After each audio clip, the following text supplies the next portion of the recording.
engager le talent surnaturel, premièrement, il faut avoir la mentalité. Amen. Premièrement, il faut avoir la mentalité de reconnaître Dieu qui t'a donné ce talent. De reconnaître Dieu qui t'a donné ce talent. Deuxièmement, il faut avoir la mentalité, amen, de œuvrer pour Dieu, hein, utilisant ce talent. De œuvrer pour Dieu utilisant ce talent. C'est-à-dire servir Dieu avec ce talent. La Bible dit que tu dois servir Dieu avec tes biens. Voici la prophétie que le prophète a libérée. Que frère, demain il y aura l'abondance. Demain c'est la fin de la famine. Demain c'est la fin de la pauvreté. Demain c'est la fin, amen, de la marche à pied. Demain les gens auront les maisons. Demain les gens auront les terrains. Demain, demain les gens auront les voitures. Je vais dire à quelqu'un, pour engager le talent surnaturel, hein, ne regarde pas ce que tu traverses. Ne regarde pas ce qui est dans ta vie. Ne regarde pas que toi tu as été rejeté. Ne regarde pas que toi tu as une petite taille. Ne regarde pas que toi tu as un bras cassé. Frère, tu peux être rejeté. Tu peux être en train de traverser des terribles choses dans la vie, mais ton talent n'est pas rejeté. Aïe, j'ai dit ton talent n'est pas rejeté. Ton talent quoi en toi, c'est pas rejeté. Le talent que Dieu t'a donné, c'est surnaturel, c'est pas rejeté. Qui peut rejeter le surnaturel? Amen. Qui peut rejeter le surnaturel? Même la nature qui a souvent, attaqué le surnaturel, hein, entre toujours dans le regret de pourquoi j'ai même attaqué le surnaturel. Alléluia. Des hommes qui attaquent même souvent le surnaturel. Quand le surnaturel est déjà distant d'eux, ils tombent dans le regret. Et ils vont à la recherche du surnaturel. Vous vous souvenez de David dans 2 Samuel 6. Amen. Quand il a vu que l'âge de Dieu était déjà dans la dimension de massacrer des gens. Et comme l'âge de Dieu avait massacré Uza. Amen. Il a dit que jamais. Il a eu peur. Aïe, aïe. Il a envoyé l'âge de Dieu dans le camp, le règne de Obed-Edom.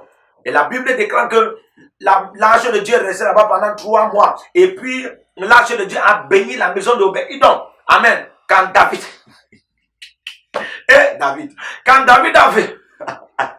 Je pose moi la question, quelle intention avait-il quand il a envoyé l'ange de Dieu chez Obed-Edom? Parce qu'il venait de sentir que l'ange de Dieu avait tué quelqu'un. Toi, tu viens de voir que ceci a tué quelqu'un et tu envoies ça dans la maison de quelqu'un. Quelle était ton intention, David? Quelle était ton intention? On a vu ton intention. On peut comprendre ton intention quand tu as donné la lettre à Uri. Donc, quelque part, David disait que si quelqu'un va me mourir, ce ne sont pas méchants. Là-bas, va mourir, tu commences à tuer les gens, là-bas, il n'y a pas de problème. Alléluia. Mais quand David a appris que voici la bénédiction qui est existé dans la maison d'Obed-Edom à cause de l'âge de Dieu, il a dit, what? Amen. Il a fait venir l'âge de Dieu. Ne regarde pas ce que tu traverses. Bannis le complexe d'infériorité. Bannis ce complexe d'infériorité. Il y a des hommes de Dieu qui se disent que d'autres hommes de Dieu, quand ils écoutent le témoignage, ils voient ce qu'ils ont manifesté. Ah, ils se disent que mon frère, moi, Dieu m'a même appelé. Mon frère, je vais même prophétiser. Ah, c'est qu'il y a des miracles qui n'ont pas encore fait que je vais faire. C'est qu'il y a des guérisons qui n'ont pas encore manifesté, que je vais manifester. Ah, ben, go. Dieu là même, moi, je ne suis pas sûr, hein. Je ne suis pas sûr. Ouais, ça, le complexe d'infériorité. Et puis, tu ne pourras pas engager le talent surnaturel. Ou encore, le talent surnaturel ne sera pas engagé. Amen. Parce que tu es en train de te voir, petit. Amen. Bannis le complexe d'infériorité, la peur. Il faut détruire la peur, là. Pour engager le surnaturel. Ou encore pour engager le talent surnaturel.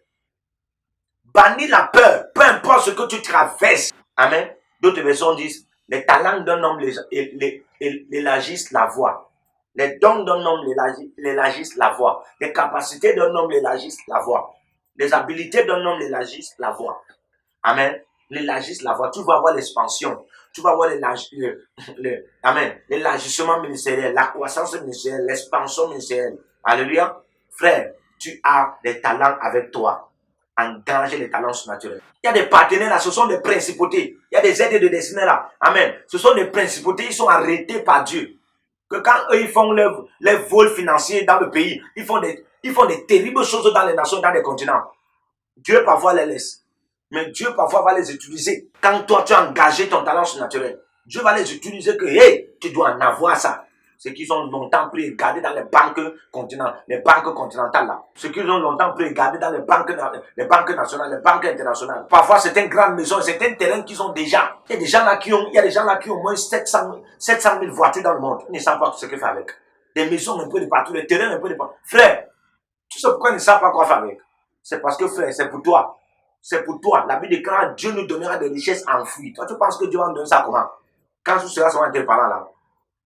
Engage le talent surnaturel. Et puis tu vas voir ces richesses enfouies.